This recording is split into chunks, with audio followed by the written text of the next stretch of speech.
السلام عليكم ورحمة الله وبركاته. متابعينا الكرام، مواجهة جديدة تجمع بين نادي شباب الأهلي ونادي الوصل ضمن مباريات الجولة 23 في دوري أدنوك للمحترفين. ستقام المباراة يوم السبت بتاريخ 2025 5/3 ميلادي.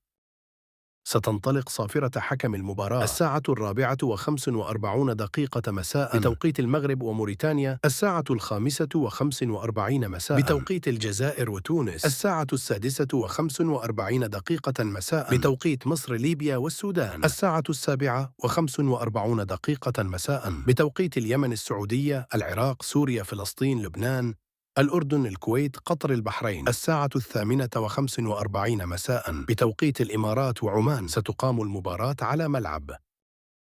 ستعرض المباراة على قناة الشارقة الرياضية بتعليق عبد الحميد الجسمي. هذا كل شيء، وإلى لقاء آخر. سلام. لا تنسى الاشتراك في القناة ليصلك كل جديد.